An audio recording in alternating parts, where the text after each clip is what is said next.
Hello दोस्तों, क्या हाल चाल है भाई। तो आई होप बिल्कुल सेहत हेल्थ सब टनाटन है। लाइफ मस्त चल रही है। सीजीएल टायर 2 की प्रिपरेशन मस्त चल रही है। तो दोस्तों, आज मुझे सुबह एक रिक्वेस्ट आई है अपने यूट्यूब सब्सक्राइबर से कि क्लोज टेस्ट में उन्हें दिक्कत आ रही है। तो मैंने प्रॉमिस किया कि आज शाम तक एक वीडियो बना के डाल दूंगा क्लोज टेस्ट पे। तो उसको शुरू करते हैं बिना टाइम वेस्ट किए।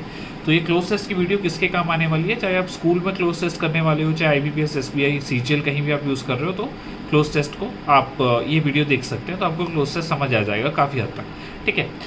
तो देखो, अब चीज़ पे आते हैं, क्लोज टेस्ट पे स्टार्ट करते हैं। तो यार, क्लोज टेस्ट का मतलब है कि एक पैरा है, उसमें कुछ वर्ड्स मिसिंग है, fill in the blanks type चीज़ है, आपको उन्हें फिल आउट करना है। ठीक है। तो अब इसमें प्रॉब्लम को सॉल्व करने से पहले समझ लो कि प्रॉब्लम से एग्जामिनर आपको क्या टेस्ट करना चाह रहा है। ठीक है। क्या टेस्ट करना होगा तभी आप उस चीज़ पे काम करोगे। तो वो टेस्ट करना चाहता है तीन चीज़। आपका कॉम्प्रिहेंशन, ठीक है, आपकी अंडरस्टैंडिंग, आप किसी पैरा को पढ़ रहे हो, आप कितना कॉन्टेक्स्ट उसका समझ पा रहे हो, पहली चीज़ वो ये टेस्ट करना चाह रहा है। दूसरी चीज़ वो टेस्ट करना चाह रहा है आपकी वोकैबुलरी, आपको वर्ड्स की कितनी नॉलेज है, कौन सा वर्ड किस जगह फिट बैठेगा। ठीक है। और तीसरी चीज़ वो चेक करना चाह रहा है आपकी थोड़ी सी सटल वे में, बहुत ज़्यादा डीप नहीं, ग्रामर। ठीक है। तो इन सभी चीज़ों का कॉम्बिनेशन आपका बनाता है क्लोज टेस्ट। ठीक है। तो ये क्लोज टेस्ट ऐसी चीज़ है कि यार मुझे भी काफ़ी दिक्कत आती थी। मैंने भी यूट्यूब पे सर्च किया है और ये बड़ी शॉर्ट और बेस्ट ट्रिक्स और ऐसी ऐसी वीडियोस देखी हैं। बट मैं सही बताऊँ तो ये रीडिंग और कॉम्प्रिहेंशन का ज़्यादा खेल है इंस्टेड ऑफ एनी ट्रिक्स। ठीक है। कुछ छोटी छोटी ट्रिक्स हैं जो मैं आपके साथ आज शेयर करने वाला हूँ विद लाइव एग्जांपल्स। ठीक है। Once we are done with this discussion cloze test के बारे में, तो मैं लाइव एग्जांपल्स के साथ भी समझाऊंगा। ठीक है। तो अब बात यह है कि आप फिर क्लोज टेस्ट को इम्प्रूव कैसे कर सकते हो अपने। तो पहली चीज़ है यार, थोड़ा रेगुलर बेस पे ना आप अपना न्यूज़पेपर पढ़ना शुरू करो। ठीक है। जैसे आपकी एडिटोरियल आर्टिकल्स होते हैं, कोई नॉवल ही है, या फिर इवन आप अपनी नेटफ्लिक्स सीरीज़ देखते हो ना रात को, अमेजॉन प्राइम, थोड़ा इंग्लिश सीरीज़ देखो। ठीक है। इंग्लिश लैंग्वेज में देखो ऑडियो, और या फिर फॉरेन लैंग्वेज सीरीज़ देख रहे हो तो सब टाइटल अपने इंग्लिश पकड़ लो। ठीक है। उससे होगा क्या कि आपको एक फ्लो पता लगेगा लैंग्वेज का, आपको वो लैंग्वेज रीड करनी आएगी, कॉम्प्रीहेंड करनी आएगी, समझनी आएगी। ठीक है। तो आपकी रीडिंग की स्पीड, एवरीथिंग बहुत आपको इसमें मदद मिलने वाली है। तो इससे आपका क्या होगा, आपकी रीडिंग सेक्शन की जो भी इंग्लिश के टॉपिक्स हैं, जैसे क्लोज टेस्ट, ठीक है, रीडिंग कॉम्प्रीहेंशन, और आपके जो ये PQRS स्टेटमेंट वाले होते हैं, पैराजम्बल्स, इन सब में आपको ज़बरदस्त हेल्प मिलने वाली है। ठीक है। तो सबसे पहले तो बेस तरीका तो ये है कि थोड़ा इंग्लिश पढ़ना शुरू करो, अपने आप ये चीज़ अलाइन होनी शुरू हो जाएगी। मेरा तो मानना ये है कि क्लोज टेस्ट यार होते हैं फ्री के नंबर। ठीक है। यहाँ पे हमको नंबर एक भी खोना ही नहीं है। ठीक है। तो पहला फैक्टर तो ये है कि आप ये चीज़ें करो। दूसरी चीज़ है, अब मैं आपको लाइव एग्जाम्पल पे लेके चलता हूँ और आपको दिखाता हूँ जो मैंने टेक्स्ट बुक में एक आज ही टेस्ट दिया है, क्लोज टेस्ट का एक चैप्टर टेस्ट दिया है, तीन उसमें क्वेश्चंस थे। ठीक है। पाँच पाँच क्वेश्चन उसमें फर्दर थे। तो उसका मैं आपको एक बार डेमो देने वाला हूँ कि उसको मैंने कैसे सॉल्व किया है, और उसके बाद आपको आइडिया लगेगा कि क्लोज टेस्ट को सॉल्व कैसे करना है। ठीक है। तो देखते हैं।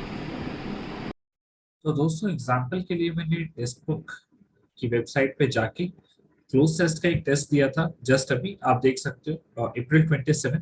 और इस टेस्ट में हम जाके दो क्लोज या फिर दो पैरा पकड़ेंगे और उसको समझने की कोशिश करेंगे मैंने उसे कैसे अटेम्प्ट किया है। ठीक है।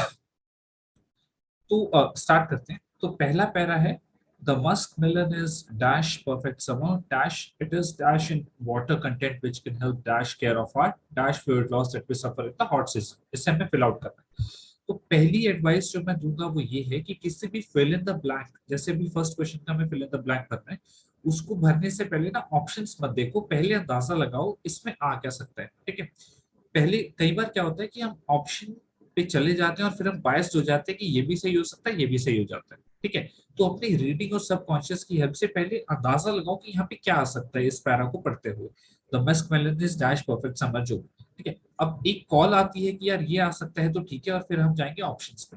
The musk melon is dash perfect summer, तो पता लग रहा है कि the musk melon is a type something, कुछ जा सकता है। ठीक है। फिर हम आएंगे ऑप्शंस पे कि यार कैसे ऑप्शंस है। दूसरी चीज जो आप देख सकते हो कि एक और चीज जो हमें देखनी है, जो कभी कभी हेल्पफुल होती है, आपको पता नहीं लगता कि इस टाइम पे मैं इसमें क्या भरूं, बट आगे की एक दो लाइंस है ना, उनमें कुछ ना कुछ हिंट छुपी होती है कि ये एक पॉजिटिव डिस्कशन है, नेगेटिव डिस्कशन है, कैसा डिस्कशन है उस पर्टिकुलर चीज के बारे में। तो आप एक बार पैरा को हल्का सा पढ़ सकते हो विद द ब्लैंक्स, कि उसमें एक आपको फील मिल जाएगी कि एक्चुअली बात की क्या जा रही है, कॉन्टेक्स्ट क्या है उसका। ठीक है। तो मैंने जैसे अभी पहले तो पैरा पढ़ा, उसके बाद मैंने थोड़ा अंदाजे लगाने शुरू किए, लाइक अभी पहला ब्लैंक है कि यार शायद यहाँ पे आ सकता है। ठीक है। तो अब बात ये है कि जैसे और क्या ऑप्शन है मेरे पास, द मस्क मेलन इज आ गया, यानी कि सिंगुलर चीजें हैं। तो यानी मेरा फ्यू और मच तो कहीं से नहीं आ रहा, एंड भी नहीं आने वाला यार, क्योंकि पी है जो हमारा वो एक कॉन्सोनेंट है, वो वॉवल नहीं है। तो मेरे पास कौन सा ऑप्शन बचता है, वो ही बचता है ना एनीवेज, चाहे मैं अंदाजा शुरू में लगा लूं या फिर ऑप्शंस देख के कर लूं। तो एलिमिनेशन भी एक अच्छी तरीका इसमें रहने वाला है कि आप कैसे इसको फिल आउट करोगे क्लोज टेस्ट में। ठीक है। सेकंड पे आ जाओ, the musk melon is a perfect summer. अब एक चीज बताओ, हमने आगे पढ़ लिया कि यार ये मस्क मेलन है ना, ये हेल्प कर रहा है हमारी किसी किसी चीज में, फ्लूइड लॉस और एक्सेट्रा। तो भाई मेरे इधर डिजास्टर एनिमी हैजार्ड तो आने से रहा, ये तो पॉजिटिव डिस्कशन है सारा। तो यहाँ पे क्या आने वाला है, वो एक कंपेनियन है। The musk melon is a perfect summer companion. ठीक है। ऐसे हमने सेकंड ब्लैंक को फिल कर दिया। तीसरे ब्लैंक पे अगर हम आ जाएं, it is dash in water content which can help. अच्छा, ये यहाँ पे फ्लूइड लॉस को सही कर रहा है, मतलब इसमें वाटर का कंटेंट ज्यादा होगा ना, ज्यादा होगा उसका मतलब क्या है, it is dash in water content. Poor, ये तो हो ही नहीं सकता। वाइड, भाई वाटर कंटेंट को आप वाइड नहीं कह सकते ना, या तो वो ज्यादा है, रिच है, पुअर है। ठीक है। वाइड क्या होता है वाटर कंटेंट, वो पॉसिबल ही नहीं है। लेंथी भी बिल्कुल पॉसिबल नहीं है, इररिलेवेंट है। तो एक ही ऑप्शन बचता है यहाँ पे, रिच, क्योंकि यहाँ पे फ्लूइड लॉस को वो ठीक करता है, ये हमने आगे पढ़ लिया। ठीक है। तो इस तरह देखिए तो हम इधर लगाएंगे रिच। ठीक है। नेक्स्ट पे आ जाते हैं, जो हमारा नेक्स्ट है फोर्थ वाला blank, which can help dash care of our dash fluid loss that we suffer in the hot season. It is rich in water content which can help। तो भाई टेक केयर यूज करते हो ना, देख के पता लग रहा है, बिना ऑप्शंस देखे take care, which can help take care of our, जो भी। ठीक है। तो अब देखो, एक तो ये जो सेंटेंस है ना सारे प्रेजेंट टेंस टाइप में चल रहा है, तो भाई ये टुक और टुक तो आ नहीं रहा। ठीक है।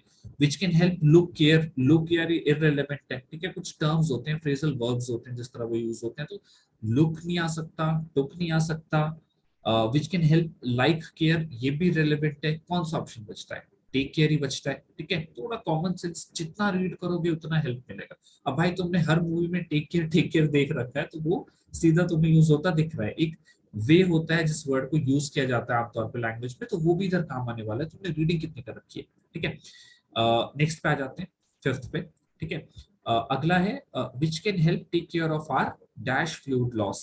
भाई फ्लूइड लॉस किस में होता है, दिल में होता है, हेल्थ में होता है, माइंड में होता है, बॉडी में होता है। तो भाई बहुत बेसिक है, बहुत लॉजिकल है। फ्लूइड लॉस हमारी बॉडी में होगा ना, दिल में नहीं हो सकता। हेल्थ का क्या फ्लूइड लॉस होगा, माइंड का क्या फ्लूइड लॉस होगा, बॉडी का फ्लूइड लॉस होगा। तो इस तरह से हम क्लोज टेस्ट को अप्रोच कर सकते हैं। आपने देखा होगा कि क्या क्या चीजें यूज हो रही है, उसको थोड़ा समराइज कर देता हूँ। पहली चीज है, थोड़ा सा पैरा को ऊपर ऊपर से पढ़ लो एक बार एंड तक, कॉन्टेक्स्ट पता लग जाएगा, पॉजिटिव नेगेटिव कैसा है, उससे कुछ ऑप्शन एलिमिनेट हो जाएंगे। दूसरा, तुम आगे के सेंटेंसेस पे जाके देख लो कि यार किस तरह का एक कॉन्टेक्स्ट है, किस तरह की चीजें हैं, ये तो तुमने देख लिया।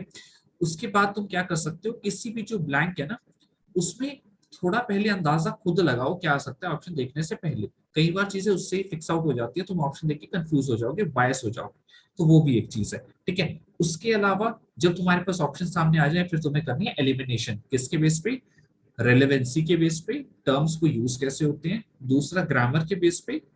ठीक है। तो ये तरीके रहेंगे कुछ इस तरह इसको सॉल्व करने के। ठीक है। अब एक और हम क्लोज टेस्ट देख लेते हैं। तो भाई ये जो हमारा क्लोज टेस्ट है ना, मैं दो कवर करने वाला हूँ आज।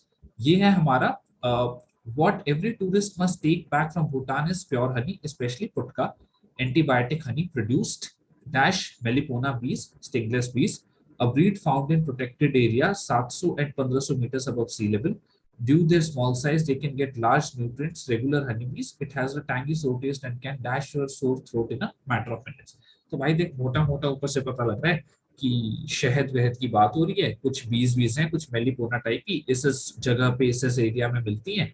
और काफी न्यूट्रिएंट वूट्रिएंट होते हैं इस वाले शहद में, और ये सोर टेस्ट का होता है, और गला खराब है उसको सही कर देता है। ठीक है। तो ये मेरे को कॉन्टेक्स्ट मिल चुका है, हम इसको फिल आउट करना शुरू करते हैं। ठीक है। हनी प्रोड्यूस्ड, भाई बेसिक इंग्लिश है। हनी प्रोड्यूस्ड देख के पता लग रहा है बाई, हनी प्रोड्यूस्ड बाई बीज। ठीक है। तो अब तुम कह सकते हो कि ऑफ तो बिल्कुल इरेलेवेंट हो गया, जो इसकी पोजीशन है ना, इसके साथ हनी प्रोड्यूस्ड ऑफ मेलिपोना, ये तो इरेलेवेंट यूजेज हो गई, ठीक है। दूसरा हो गया थ्रू। अब यार तुम थ्रू उनके नहीं कर रही, वही प्रोड्यूस कर रही है, तो मेलिपोना बीज के थ्रू नहीं कर रही, वही प्रोड्यूस कर रही है, बाई मेलिपोना बीज ही आएगा। विद थ्रू वर्ड है, बट एक प्रॉपर यूजेज नहीं है इस जगह पे उस टर्म का, ठीक है। एक प्रॉपर यूजेज भी होता है फ्रेजल वर्ब्स का, टर्म्स का यूजेज होता है एक पैरा के हिसाब से, एक सेंटेंस के हिसाब से। तो वो जो अप्रोप्रिएट यूजेज है वो बैठता है by, this is produced by, ठीक है। जैसे हम कहते हैं ना nano is produced by Tata, तो भाई ये इस तरह से ये यूजेज रहता है। तो हनी प्रोड्यूस्ड बाई मेलिपोना बीज होता है, ठीक है, ये इसका सही कॉन्टेक्स्ट में यूजेज। अगले वाले पे आ जाते हैं। A weed found in protected areas 700 and 1500 metres, ठीक है। ऑप्शंस पे आ जाते हैं, कोई अंदाजा नहीं लग रहा। 700 और 1500, ठीक है यार, देख के अगर अंदाजा लगाएं 700 1500 मीटर्स इसके बीच में रहती है वो, found in protected areas dash 700 1500 metres above sea level. तो इसका क्या बनता है, आफ्टर 700 और 1500 बिल्कुल सेंस नहीं बनता, अमंग नहीं सेंस बनता, दो से ज्यादा वाले कॉन्टेक्स्ट में अमंग यूज होता है, लाइक दो लोगों के बीच कोई बात है तो बिटवीन, तीन लोगों के बीच कोई बात है अमंग काइंड ऑफ, ठीक है। तो बिटवीन और अमंग का तो कोई सेंस नहीं, मतलब सॉरी अमंग का तो कोई सेंस नहीं बनता, ठीक है। आफ्टर का कोई सेंस नहीं बनता। मिड्स्ट की फाउंड प्रोटेक्टेड एरियाज मिड्स्ट 700 एंड 1500, ठीक है। तो मिड्स्ट के भी बजाय बिटवीन एक ज्यादा एप्रोप्रिएट यूसेज है, क्योंकि तुम्हें ना दो चीजों के बीच में दिया है, 700 एंड 1500 के बीच में वो हमें मिलने वाला है, ठीक है। तो बिटवीन इसका ज्यादा एप्रोप्रिएट यूसेज है इस वाले पर्टिकुलर क्वेश्चन में, ठीक है। नेक्स्ट वाले पे आ जाते हैं 13th पे। तो इसमें क्या हो रहा है, ड्यू देयर स्मॉल साइज, पढ़ते ही पता लग रहा है due to their small size, ऐसे ही हम बताते हैं कि इस वजह से ऐसा ऐसा हो रहा है, due to their small size they can get large nutrients, ऐसे ऐसे करके, ठीक है। तो टू है जो, वो इधर का एप्रोप्रिएट यूसेज है, देख के हमें पता लग रहा है एक सेंटेंस का होता है due to their small size, ठीक है। ये एप्रोप्रिएट यूसेज है ड्यू के साथ। 14th पे आ जाते हैं। दे can get large nutrients regular Honey बीज। तो यार यहाँ पे हो रहा है कंपैरिजन, कंपैरिजन में क्या यूज होता है, THAN यानी दैन, ठीक है। देन होता है लाइक इसका यूजेज बताता हूँ, लाइक तो इसका ऐसा यूजेज कर लेते हैं, देखो THEN का, you should give me the notebook, ठीक है, then I will call you, ठीक है। ऐसे सेंटेंस बना सकते हैं कि अगर तुमने ये किया तो मैं ये करूंगा, ठीक है, देन इस यूजेज में आता है, ठीक है। अगर मैंने ऐसा किया तो, देन हुआ तो, THEN, देन हुआ कंपैरिजन, ठीक है। तो यहाँ पे हम कंपैरिजन कर रहे हैं तो THAN देन आएगा और हमारा ये सॉर्टेड है ब्लैंक, ठीक है। इसमें सोचने की भी जरूरत नहीं है जब तुम्हें अपने लॉजिक पे कॉन्फिडेंस है, ठीक है। लास्ट वाले पे आ जाते हैं। इट हैज अ टैंगी सोर test and can dash your sore throat in a matter of minutes. तो भाई ये सोर थ्रोट को क्या कर देता है, मतलब पता लग रहा है देख के कि कुछ अच्छा है हमारे गले वाले के लिए। तो इसका देखो बेस्ट यूजेज जो है, अब तुम थ्रोट को अपनी काम नहीं करते, ये यूज होता है थोड़ा एक पर्सन के सेंस में, थोड़ा आप तुम्हें काम कर रहे हैं वो करना, ठीक है। अपीज मतलब थोड़ा किसी को खुश टाइप रखना, जैसे कहते हैं ना इंडिया इज अपीजिंग चाइना, ऐसे ऐसे यूजेज में आता है फॉरेन पॉलिसी में। तो वो एक थोड़ा अलग यूजेज, किसी को खुश टाइप रखना, वो भी इसका कोई यूजेज नहीं है। Pacify is related to peace, तो यार पीस वाला भी कोई ऐसा इधर मुद्दा नहीं है, यहाँ पे है तुम्हारे गले को थोड़ा आराम आ जाता है, तो आराम क्या है भाई, वो है सूद। तो ऐसे तुम्हें थोड़ा वोकैबुलरी का भी बीच बीच में यूज करना पड़ेगा क्लोज टेस्ट को समझने के लिए। तो आई थिंक यार यही है, मैंने दो क्लोज टेस्ट को कवर किया है। तो मैंने जैसे बताया ये एक कॉम्बिनेशन है तुम्हारी रीडिंग हैबिट्स का, कॉम्प्रिहेंशन का, कॉन्टेक्स्ट यूजेज का किसी वर्ड के, वोकैबुलरी का, एंड इवन समटाइम्स थोड़ा ग्रामर का, ठीक है। तो जितना पढ़ोगे, जितना प्रैक्टिस करोगे, उससे उतना फायदा होगा। अब तुमने देखा कि मैं कैसे चीजों को अप्रोच करता हूँ, एलिमिनेशन यूज करता हूँ, तो ऐसे ही तुम क्लोज टेस्ट को कर सकते हो, ठीक है। कोई भी डाउट्स हो और कोई सेशन चाहिए हो तो you can comment in the comment box. Guys thank you for connecting with me. अगर वीडियो अच्छी लगी है तो जरूर जरूर लाइक शेयर और सब्सक्राइब कर देना, ताकि ऐसा ही कंटेंट और तुम्हारे लिए बनाता रहूं। Thanks a lot.